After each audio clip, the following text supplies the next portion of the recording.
afternoon. We are going to jump right in just because we don't have that much time and it's already 11:50. As I said, we want to make sure that we're getting here pretty early at 11:45 so that we can start promptly on time. As people trickle in, if you come in, um, that's fine. Just make sure you pick up wherever we are. It will be locked after 5 minutes, just so you guys know throughout your classes. They will be locked, so you won't be able to join. You will have to reach out to a teacher to unlock the group because you need to be here right when class starts. So at 11:55, the classrooms will be locked. You will have some of you have messaged out being locked out of the class. That will happen because we are locking the rooms once class has begun. So make sure that you're getting to all of your classes about 5 minutes early. Those of you who just joined, make sure that you have your packets out. I want to get through this lesson quickly so that we can get finished and get homework started, hopefully. The people I have homework from, I've sent a picture to Mr. Speziali. Right now I have Louis, Kevin, Stefan, Hyra, Deborah, Caitlin, Manuela, Emmanuel, Naima, Eric, and Quadwo. So Louis, I do have yours. Prince, I didn't see yours. You're asking me for the link to the packet. I can send you the link to the packet. I'll post it in the chat. Just give me 1 second.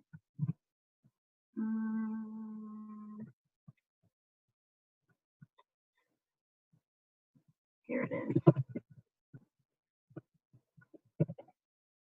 Jalissa and everyone else who does not have their homework, go ahead and hold it up and Mr. Speziali will check it, right, Spez?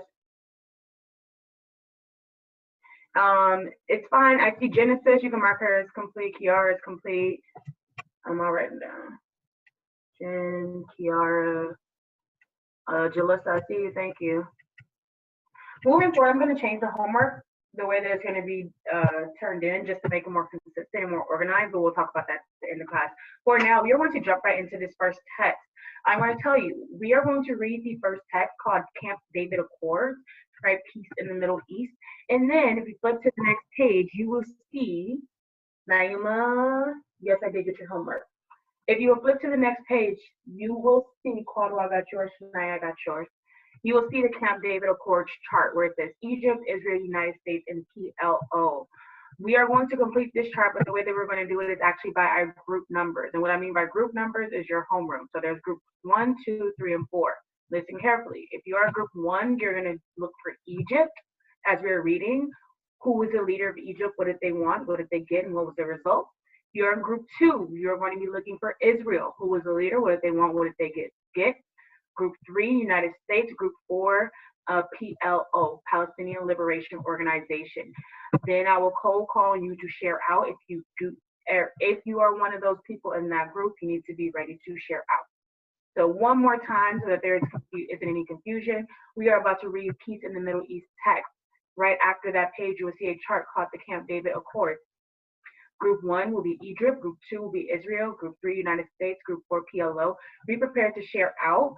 Let's get through this reading quickly. Can I have 3 volunteers? You guys will each read 2 paragraphs so we can go through this text pretty fast. Manuela will be first. Then Kiara. And then Deborah. All right, Manuela, go ahead. Everyone else should be following along. I'll put it on the screen just in case you don't have it. Go ahead. In 1977, a new government came to power in Israel under the leadership of Menachem Begin. He was ready to make a deal with Egypt over the occupied Sinai Peninsula.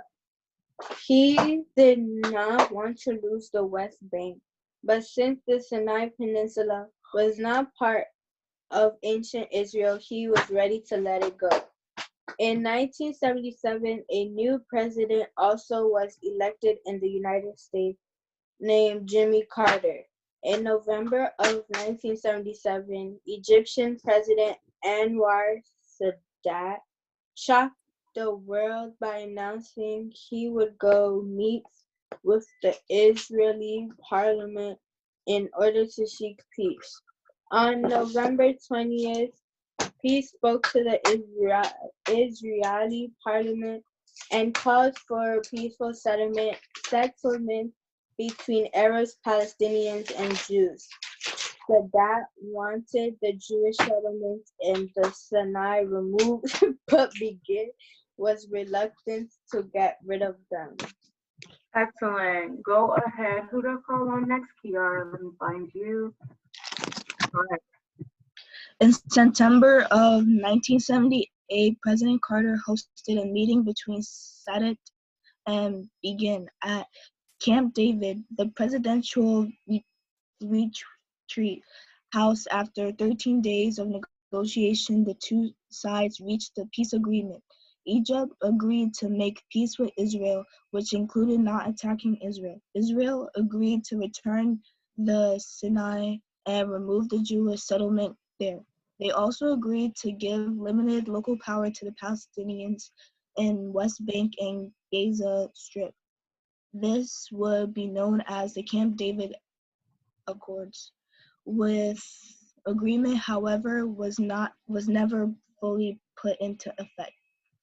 Egypt was isolated from the other Arab nations for negotiation with Israel. To the other Arab nations, Sadat appeared to only have his self-interest at heart. In October of 1981, Sadat was assassinated by Muslim extremists. Despite Begin agreeing to limit local power in occupied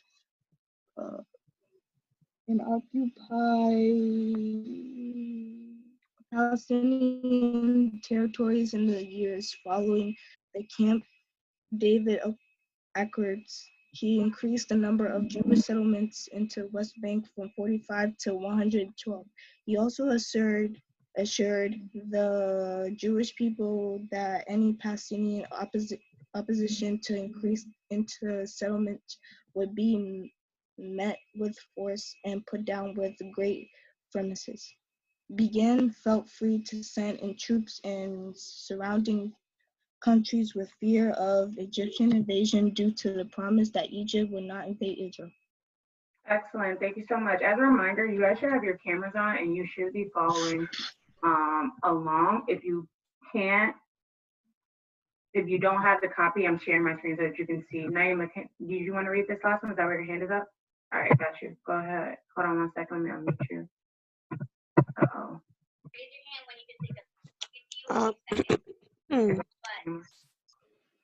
The Palestinian Liberation Organization leadership had moved to Beirut, Lebanon in 1971.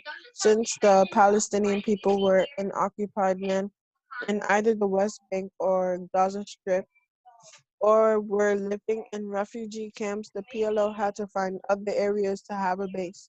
Without fear of Egyptian attacks, Israel invaded Lebanon on March of 1978 with the intention of destroying the PLO and imposing a new Israeli-friendly government in Lebanon run by Christian Lebanese. This first invasion did not immediately lead to either one of the goals of Israel. One more. One more, Naima. Yes. Continue? Yes. Again, in June 1982, Israel invaded Lebanon for a second time, which they hoped would be a quick invasion. However, resistance from the PLO and Lebanese people was fierce. The PLO finally pulled out in August of 1985 and moved their base to Tunisia and North Africa. Israel was not able to impose the new government of the Lebanon like they hoped. By the end of the fighting, 19,000 Palestinians and Lebanese, the majority of them being civilians, were killed and 700 Israeli soldiers were killed. Much of the world condemned the Israeli invasion of Lebanon, period. All right, thank you so much. I am going to put you back on mute. That was a lot. All right, the goal of this meeting, right? Camp David Accords, just to be clear, is a meeting, right? That is a meeting. And the goal of this meeting was to create peace. However, there are many different countries involved who wanted different things and got different things, and there was many different results. If you're in group 1, you're going to fill out this chart for Egypt. Group 2, Israel. Group 3, United States. Group 4, PLO. We're only going to have 2 minutes to do this so that we can share out and get the whole chart done. Raise your hand if you have a question. Naeem, is that a hand? Or no? Thumbs up or thumbs down? All right. So everyone go ahead. Jalissa, coming to you. You go for Huh? Oh, are you gonna end up filling in the notes? You're doing your row of the chart, and we're gonna go over the other rows as you guys share out. Oh, okay. Kaylin. Thanks. How do I know which one am I? Because you said group 1, group 2, but like I don't know which. You're in group 1. You're in group 1. Okay. It's just your homerooms, you guys. Same thing. Oh. Okay, go ahead. Setting timer 2 minutes. Let's get through this quickly. I see Naeem was there in focus as well as Kiara. Thank you so much. Deb. Angelique is there. Genesis is there. Thank you. Quado, you should be working. You should be working. I'm going to cold call, and you probably will be one of the people that I call on. So let's get it together.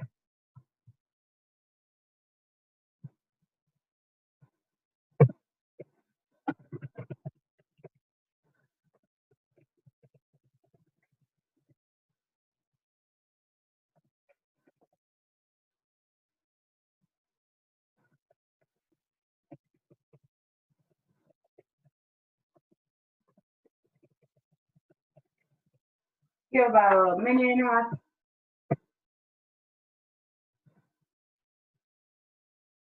Thank you for being focused. A lot of you have your cameras turned off. Make sure you get them back on.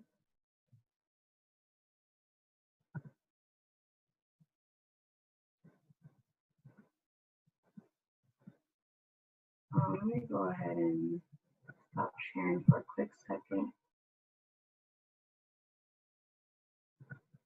Emmanuel, who's your advisor? Who's your advisor? Huh? Guys, what group number are you? 3. Go over there for? Because I'm trying to get the paper. It's over there. It's in.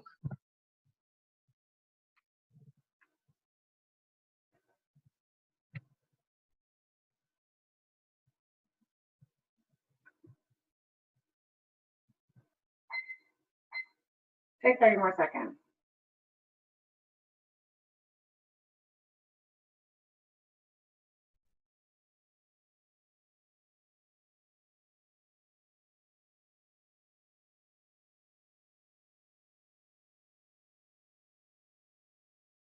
I have 10, 9, 8, 7, 6, 5, 4, 3, 2, 1, and 0. All right, let's go ahead and start filling out this chart together.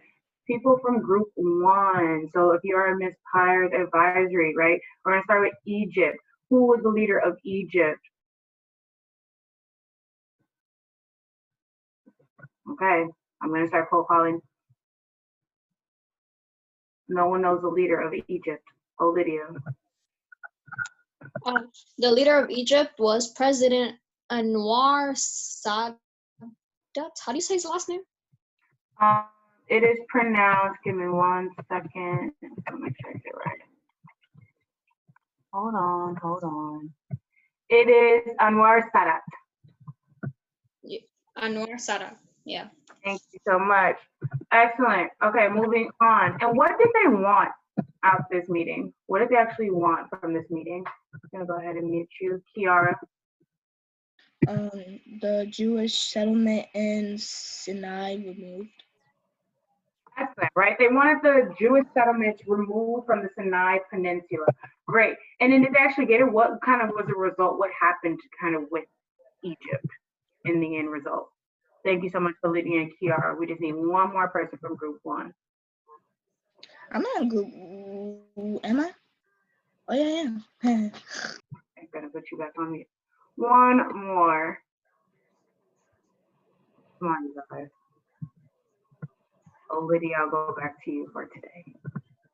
Wait, no, I just have a question. What did she say for what do they want? Because it glitched when she was. Huh? What did she say?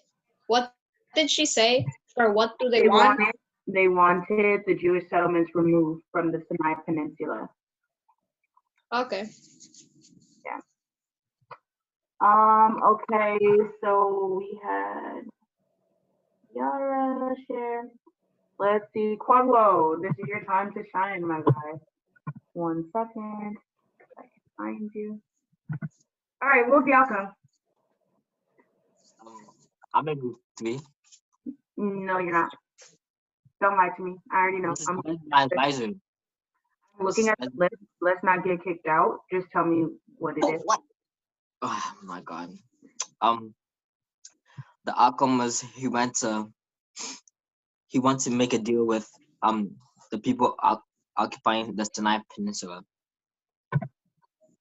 No, that what he wanted. But what ended up happening to Sadat based on this text? What happened to him? It was something devastating. Genesis.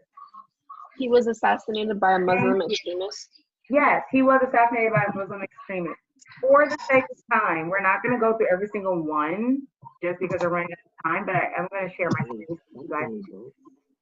I need to mute Genesis. Okay, there Can you you go. mute me? Yes. Okay, I'm going to share the screen so that we can all have our chart, and we're going to quickly go through this together. So if we're looking at these different countries in terms of what they wanted and kind of what the outcome was, we already went over Egypt. So Egypt, the leader was Anwar Sadat. He wanted the Sinai Peninsula back, and he didn't want Jewish settlements there. And it's that's what they got in return. However, he was assassinated by a Muslim extremist. Also, Egypt was extremely alienated from the other Arab countries. Israel at these talks, right? We have our leader here, Bijan. He wanted peace with Egypt and keeping the Jewish settlements, obviously, right? The Israelites are the Jewish people. They want to be able to live in this region, and that makes the most sense. And then they did get to peace with Egypt and agreed that Egypt would not attack Israel. However, as a result, right, increased settlements in the West Bank, also invaded Lebanon.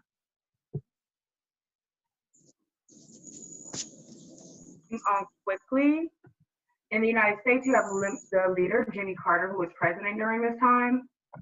And his goal ultimately in this time was to get peace in the Middle East. Jason, you should be writing this, so should you, Lewis. And they were able to broker this peace agreement. And honestly, at this point, it was the most successful agreement to date in terms of creating some type of peace between Egypt and Israel at this time.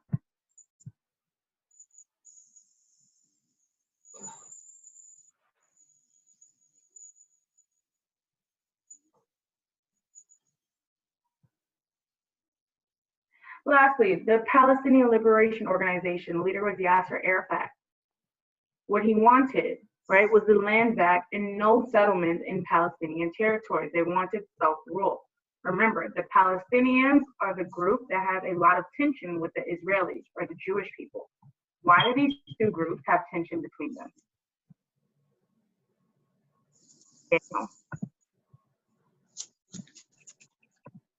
Hold on one second, I'm trying to unmute you, and it's not quite working out. Okay, Lewis? They have tension because they didn't know that they were both gonna get the same land that the group that the British told them that they were gonna get. That's fine.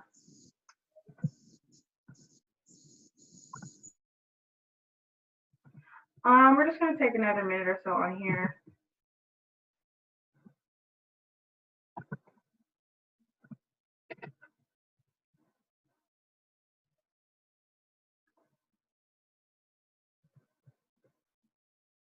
Once you are done, Jason, yes? Just to be sure, we're writing all of this down, right? Yes. Okay.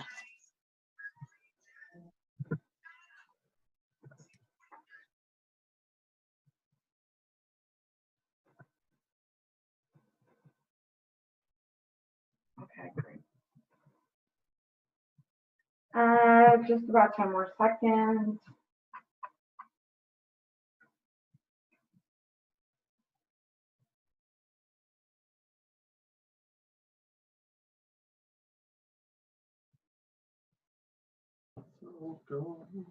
So at least from looking at this chart, it seems as though most people kind of got what they want, and at least for the time being, that some type of peace or agreement was coming to. However, I wanted to turn to this page in your packets, where you'll see a few images, right? And this is a picture of President Sadat Carter in Bijan here, after Camp David, of course, which did take place in the United States.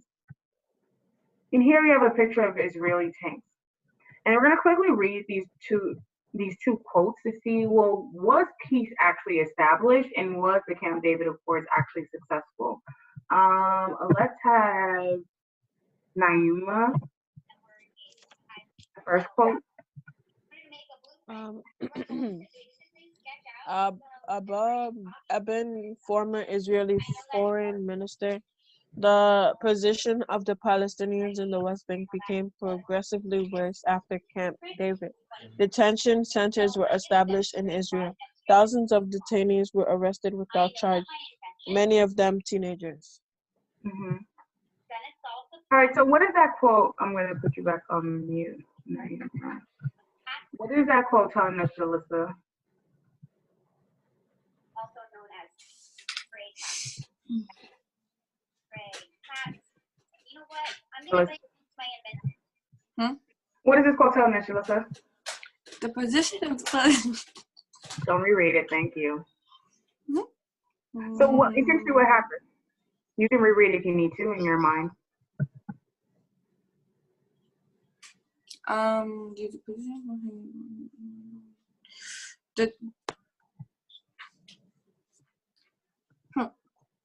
Repeat the question. What is this quote telling us? Okay. Oh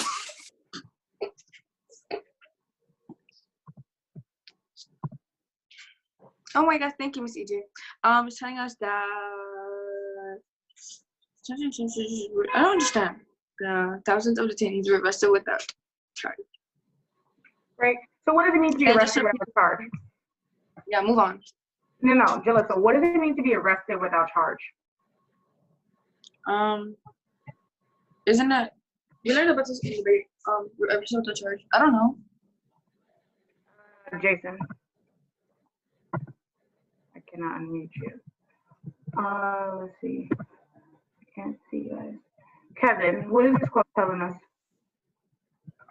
The quote is telling us that Palestinians and West Bank are still having problems.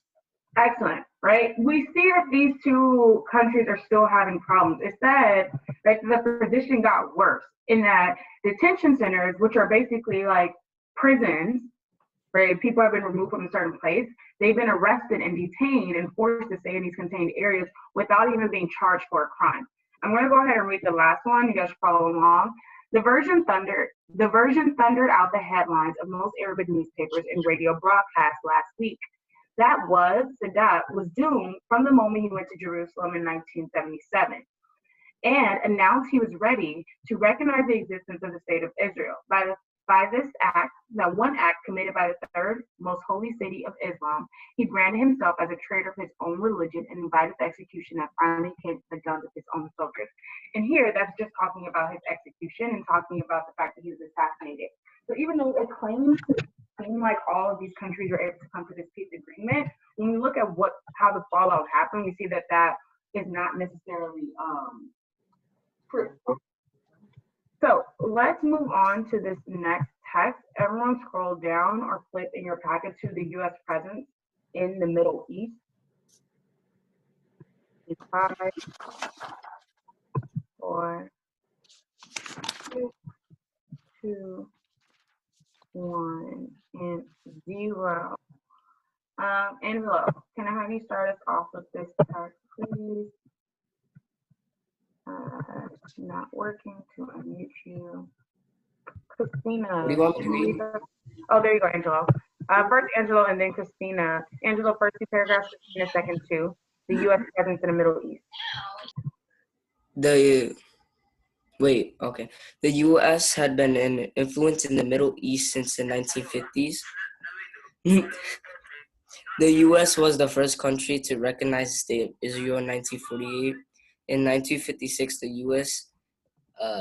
intervened in the Suez Crisis to bring an end to the fighting between Egypt, Israel, France, and Britain. This occurred during the Cold War, and the U.S. was worried that as Iran nationalism increased, the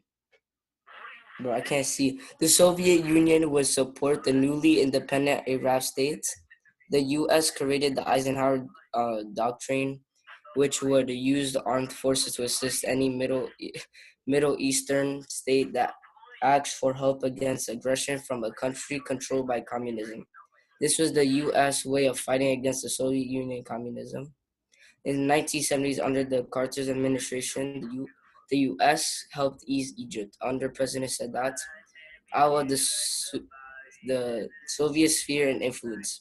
U.S. began assisting Egypt with much needed financial assistance and was instrumental in achieving the Camp David Accords, which Israel returned to the Sinai Peninsula to Egypt. Excellent. And then Christina, I have lost you. Sarah, can you read the last one?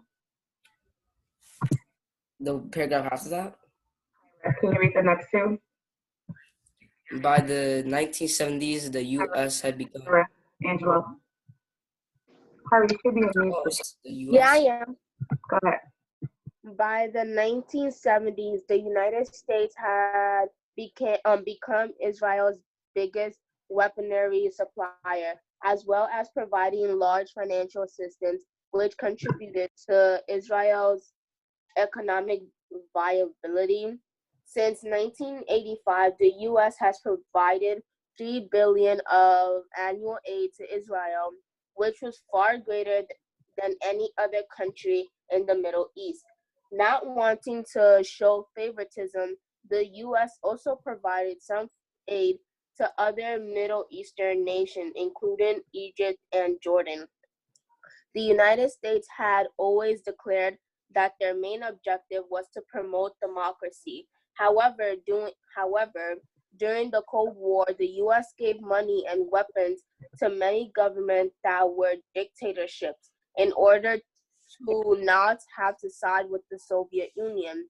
The U.S. continues to provide assistance to Saudi Arabia despite their treatment of the people due to their strategic location and control of oil reserves. The United States continues to keep relationships often that were complicated with Iran, Iraq, and Saudi Arabia due to the presence of oil. The U.S. would try to ensure adequate oil supply at a reasonable cost. So what you're actually going to do, because I need everyone to actively participate, is you are going to chat me your answer, just me, chat me your answer to this question. So what it said was the United States only involved in the Middle East to serve its own interests. I'm going to give you 3 minutes to do this. You should chat me your answer, and it needs to be concise, and it needs to be clear, right, and ask a response. Actually, I'll give you 4 minutes.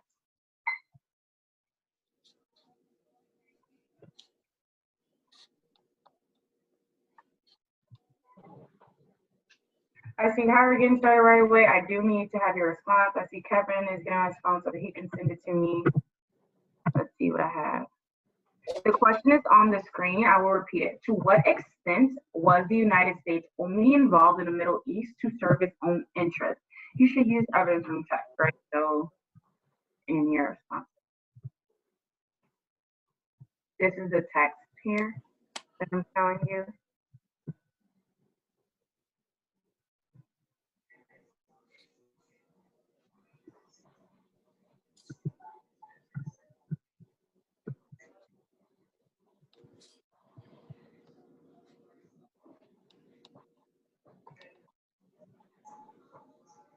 Three minutes.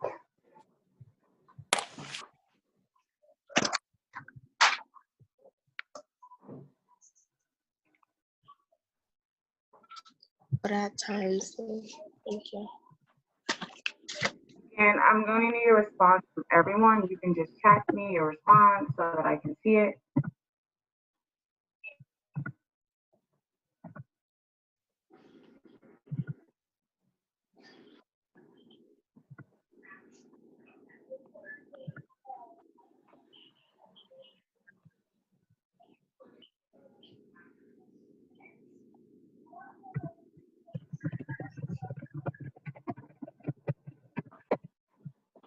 Anybody have a hand up? No. I got it from Angelique, I got it from Lewis, I have it from Daniel.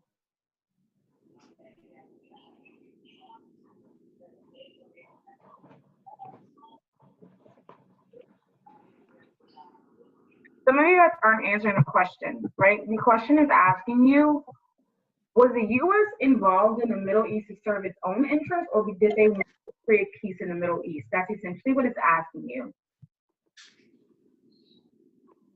So, like Lydia is telling me, it seems like that, or rather, Kevin, serving their own benefit between.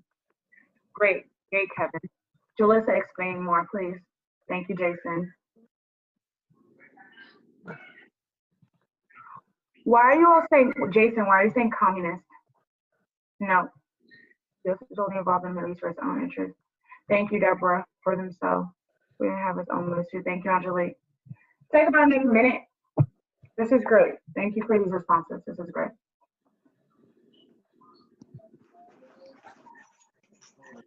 Daniel, there is not communism here. I don't know why you guys are getting confused. These are Arab countries.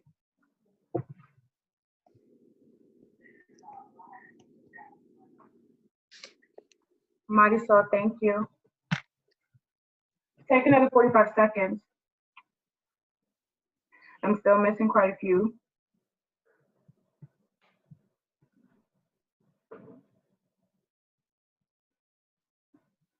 I'm going to send you all the question because some of you are still saying that you can't hear it, which I just don't think is true. So I'm going to message it to you all.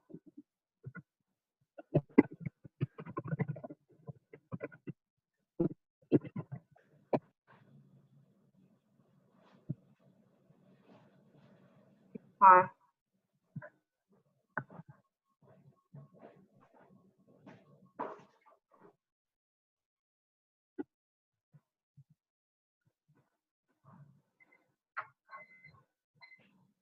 All right, we're gonna stop there. If you did not get a chance to send it to me, still do so. If you did not get the chance to send it, still do so. We are going to go ahead and read through this last text quickly. It's called The Rise in Fundamentalism. This is something that you're going to need to explain in your homework. I'm going to make sure we have enough time to get through and so I can explain what the homework will be. But first, we need to just read through this.